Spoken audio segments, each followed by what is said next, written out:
Welcome to the Explainer. So today we're peeling back the curtain on a reality that, let's be honest, most of us in the crypto space learn the hard way. We're looking at exactly how crypto markets are structurally engineered against the average trader. Seriously, if you've ever felt like the market was secretly watching your account, just waiting for you to hit buy before immediately dumping the price, well, you are going to find this absolutely fascinating. Let's get right into it. 97%. Wow. It is a brutal, brutal statistic.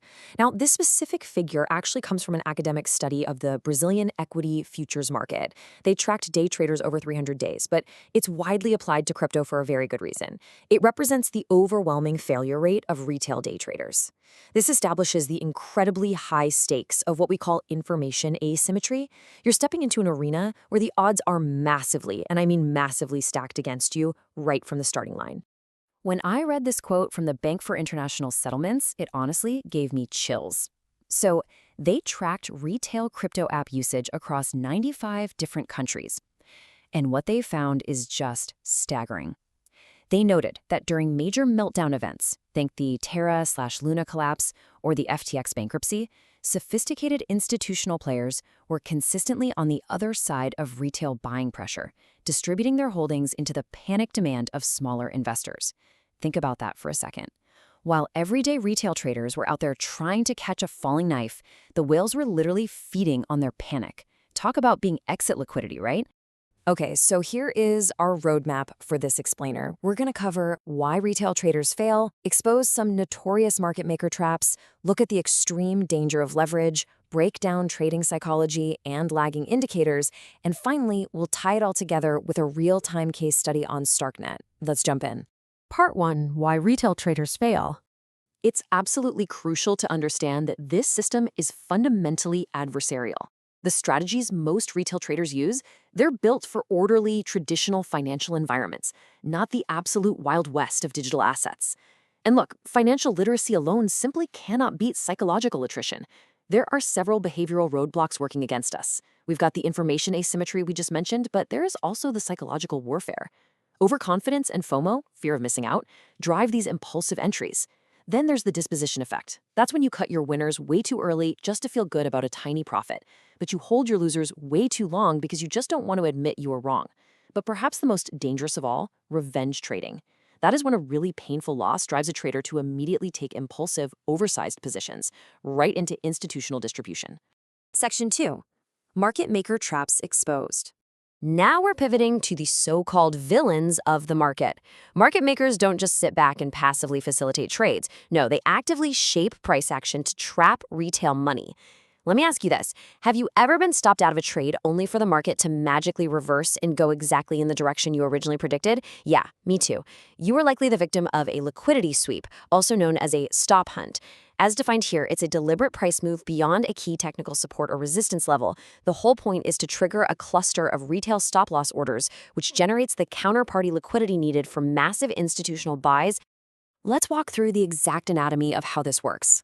Step 1. Market makers use their sheer weight to push the price into obvious stop-loss clusters.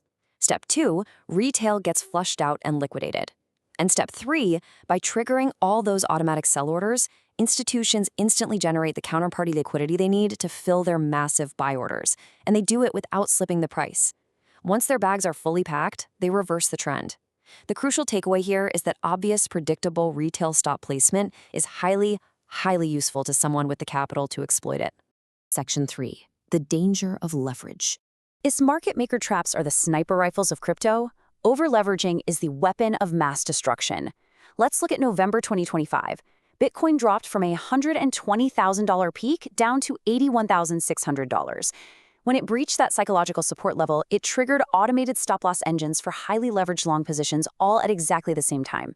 This forced selling pushed the price even lower, which triggered more liquidations, creating this massive self-reinforcing liquidation cascade. Within 24 hours, up to $2 billion was wiped out.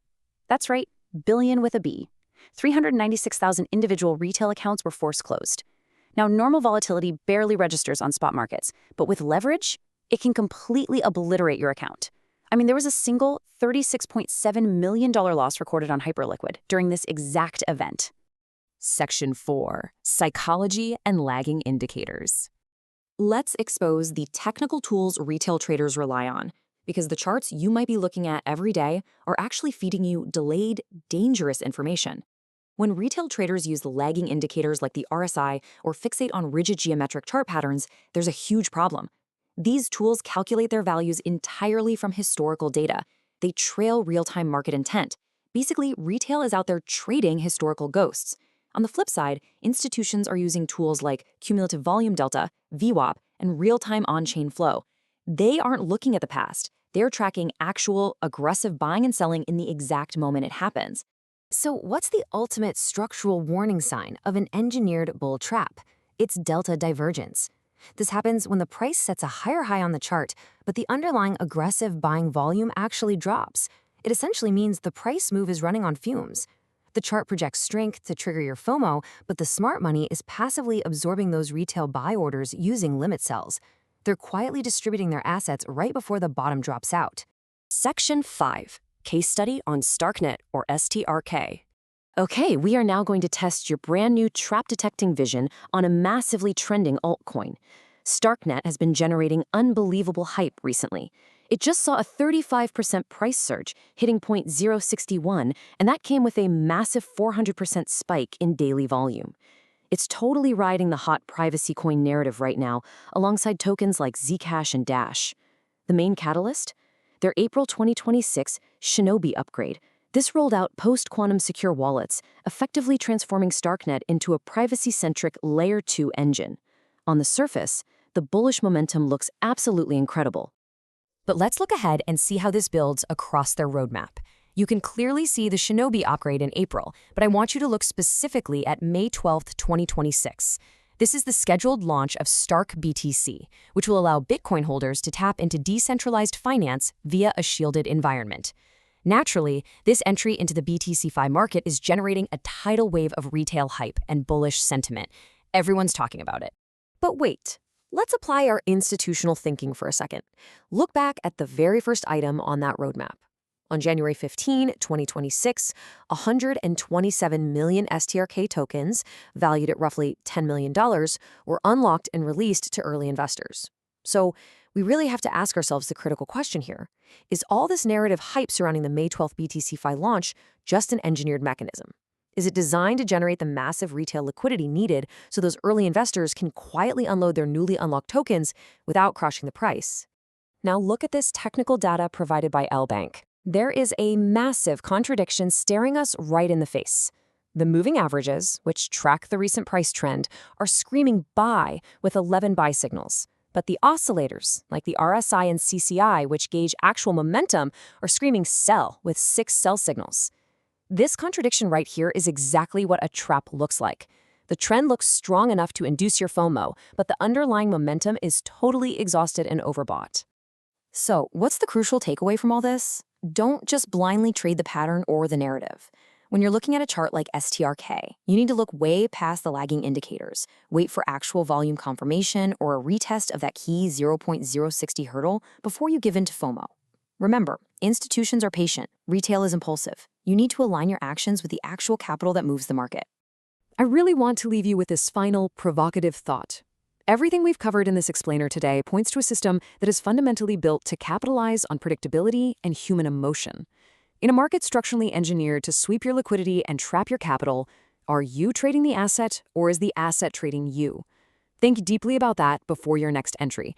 Thank you so much for joining me for this explainer. Stay sharp out there, and I'll see you next time.